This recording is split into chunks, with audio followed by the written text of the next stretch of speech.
All right, tight Tanya, it is time to stretch these muscles out. Now that we've warmed up with some breathing exercises to get everything moving and in the flow, let's do some nice stretches and get this area open. This is going to change your life. Once we can release our pelvic floor tension, we can really see our workouts amp up. We can get back to those movements we love again without feeling maybe that pain, pelvic pain, or if it's pain with intimacy that you're feeling. This is really going to benefit you and get everything just feeling released and relaxed. So let's do this together. We're gonna do some cat-cow here, and we're gonna come into a nice quad position on the floor with our hands stacked underneath our wrists and knees stacked under our hips. So let's do it. And what we're thinking about here, again, we're bringing in our breathing because breathing is the basis of everything. So we really want to bring this in to almost everything that we do and make sure that we're breathing really well. It doesn't need to be perfect, but we need to breathe well in order for our pelvic floor to function well. So in this position, we are going to think about dropping that body on our inhale, letting our belly relax. Remember, releasing those tight abdominals. I see some of you are upper ab grippers just like me, and that's a really hard thing to do. So this is a great way to down train those tense muscles. Let them go, let it hang, let it be. And then on the exhale, we're gonna think about rounding and tucking and just doing a small little contraction into that pelvic floor. This is not a Kegel. We just want to feel a little bit of lift just to feel that feedback here, because we're not quite ready to be doing Kegels yet. If we have a tight pelvic floor, we want to release and really do a good job of that before we start into the strengthening period, because you can't have a strong muscle with a tight muscle. So we really got to loosen it up to strengthen it up. So let's get down here. So inhale in.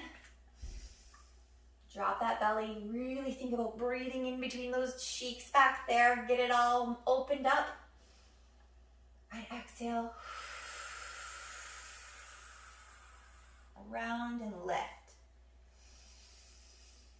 Inhale through your nose. Exhale. And you might want to do this audible exhale here and really add a little bit more tension. Or what I find really helpful if you're just starting off on this journey is just doing a ha breath. I know it sounds really funny and you might not want to do this at the gym, but trust me on this, that ha sound really helps activate that pelvic floor and the little push that it's going to give you on that exhale to get all that air expelled out. So let's do this one more time, really quick together. Inhale in. Release those abs.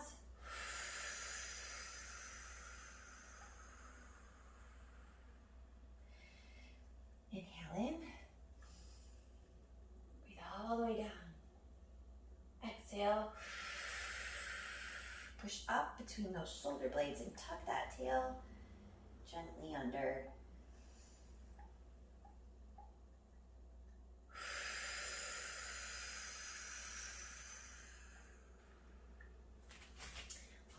Great job. Next, I don't think we could have pelvic floor release without a little bit of a happy baby pose. Okay, so you're gonna come down on the mat onto your back here. We're gonna make sure we're not arching or jamming down. See what's happening to my core here? Everything's getting smunched up. So we wanna make sure our pressure is optimal.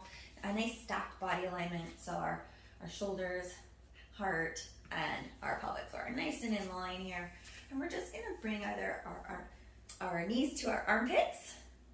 You can do inside, you can do outside. I like outside, stretch it all out, nice and big. I love to do a couple circles right here, just to give my low back a little love.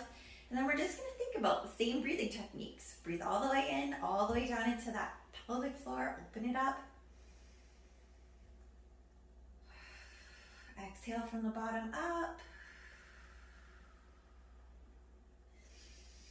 Maybe you're taking a ha breath here. Ha. Let that vibration go. Ha. really let everything out. Just let it open up. And maybe if this is not feeling so great for you, you keep your knees bent a little more, your toes come together. This is a great spot to be too. There's no right or wrong way here. We just want to make sure that we're opening this whole back area up. Our glutes, our pelvic floor, they're all interconnected and they need some love. So enjoy that delicious stretch. Sit in that for a minute, maybe 90 seconds if that feels really good. Maybe even longer if that feels great. I wouldn't go over 2 minutes because you need to let everything go to really allow that relaxation to happen. And one last stretch for you that I absolutely love and have to do every single day, and can often be found doing this while we're making dinner, while you're letting something simmer on the oven or stove. This is what I'm doing. So if you need some blocks for this, grab some blocks. I do this in the kitchen because sometimes I need support, and so having the countertop to hang on to is a great thing. So if you have a desk or a back of a couch, whatever, the side of your bed works perfect too if you're doing this first thing in the morning. Don't overthink it. Just grab what you have. These are some deep squats. We're gonna get right into there. You'll notice I have some blocks here. This might be really helpful and feel supportive for you. Or if you can get into that deep squat on your own, go for it. So I'll show you with the blocks right now. So basically, we're just gonna set these up, and we are just gonna drop it nice and low, keeping our knees tracking over our toes. I like to keep my toes pointing a little bit out. That feels really good. And you can just sit here, and you can use your elbows just for light pressure. We don't want to be ramming them out and stretching this painfully. It's just light open, sit like this, and make sure, I'm gonna come to the side here. Make sure we're not pushing forward and arching our back like this, or tucking our tail under too much. There has to be good alignment, nice stacked body position here. Come back and face you. I feel like this is a lot. And we're just gonna breathe. Same principles, always breathing down, letting those abs go as we inhale. Exhale from the bottom up, let everything out. Inhale, expand those ribs all the way around, nice and big through your back.